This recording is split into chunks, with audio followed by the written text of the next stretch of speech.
minutes west of Elgin Community College lies a thriving community by the name of Hampshire. The area now known as Hampshire was claimed and settled in 1837, and as the settlement was gradually inhabited by more and more residents, the small township was christened Henpeck. A few years, and several severely embarrassed, complaining Mailtown members later, Henpeck was given its new name of Hampshire. Hampshire remains to this day a town filled with a rich history.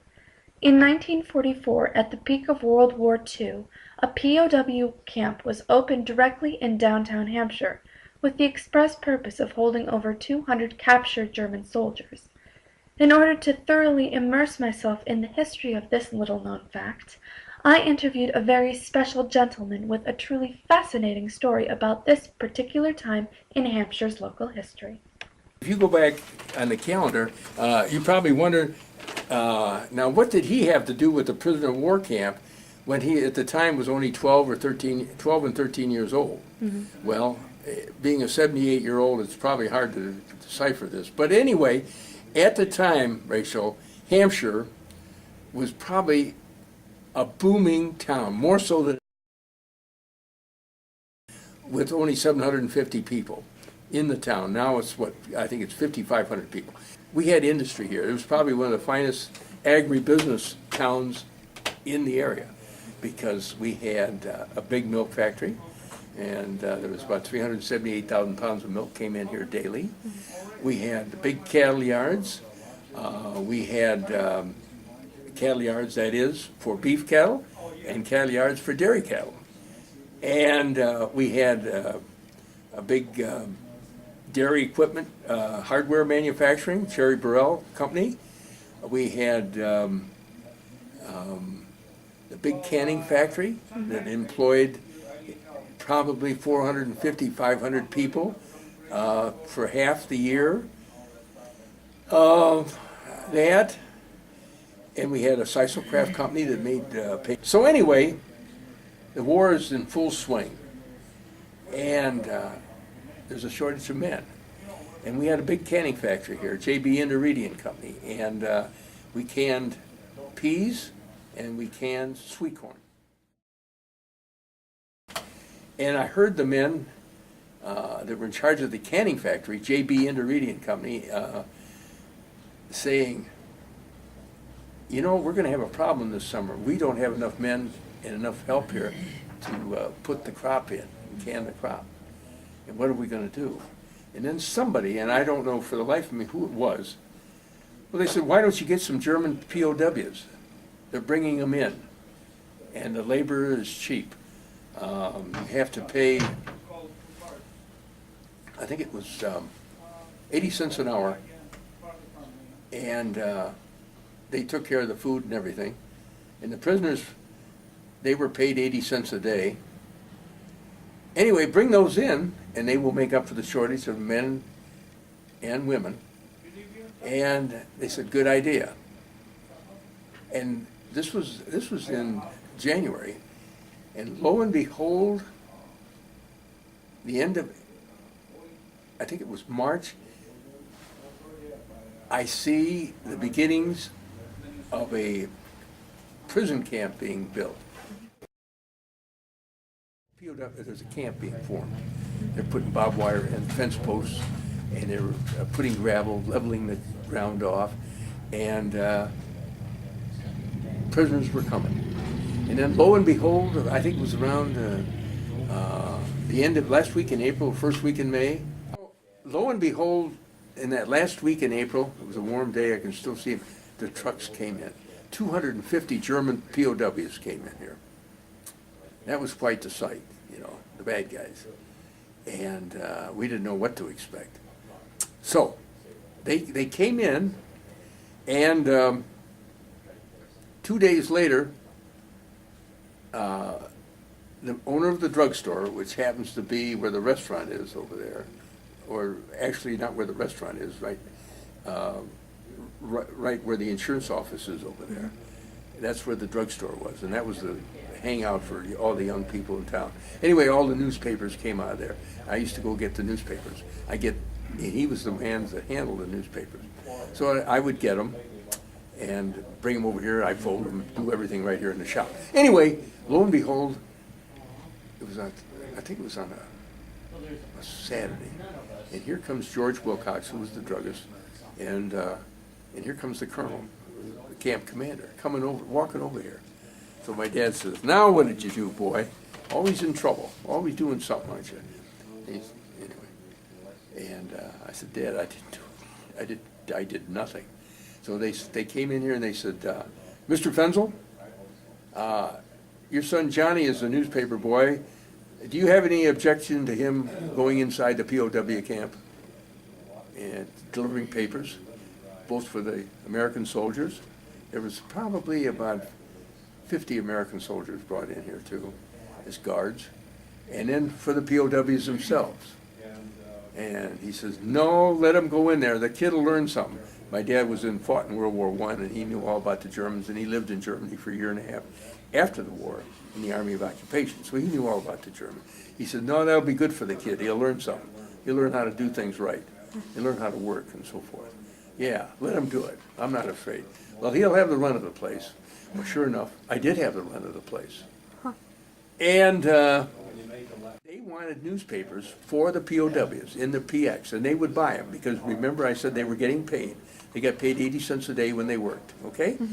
And so I would bring newspapers there in the morning and then after school in the afternoon.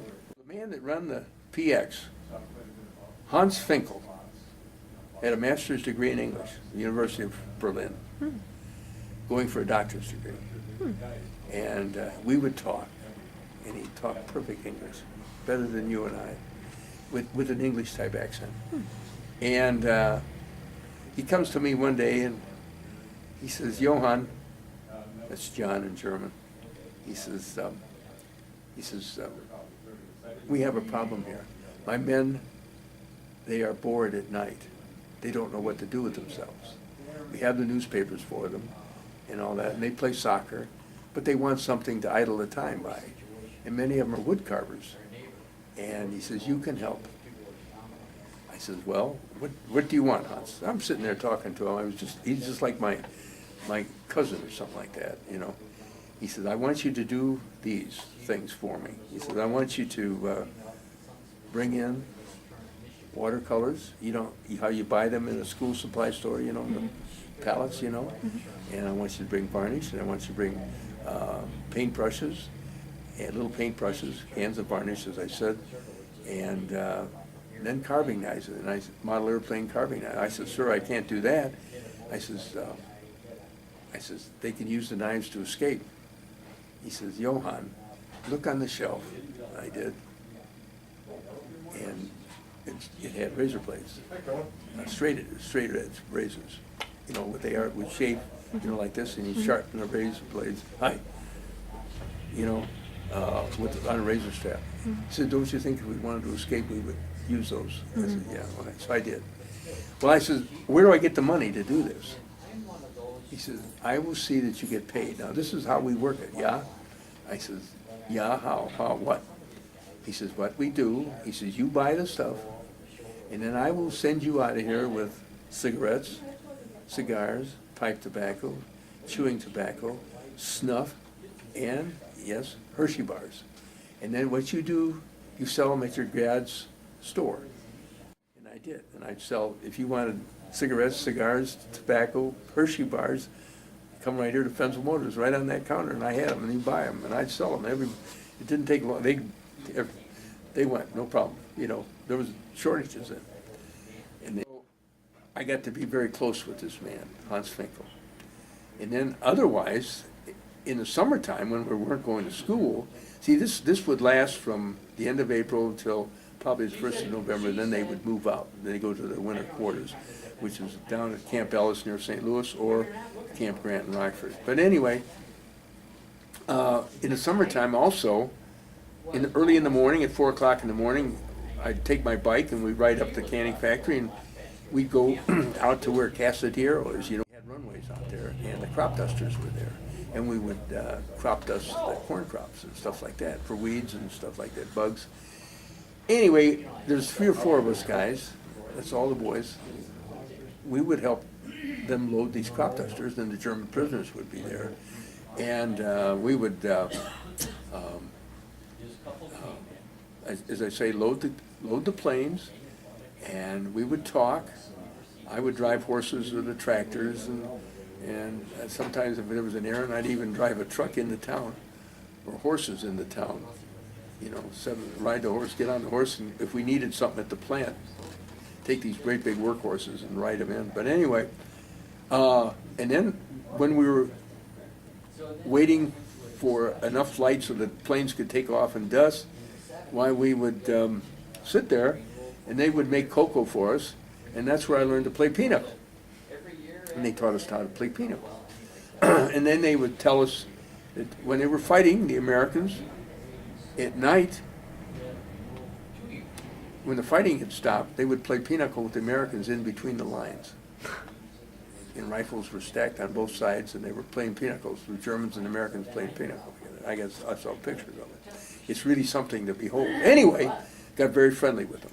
Then we would sing German songs. So that's another thing that we got to intermingle with the Germans with. The wood carving business.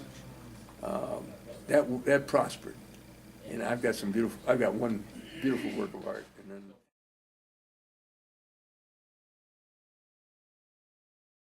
then they would take pictures and paint pictures also.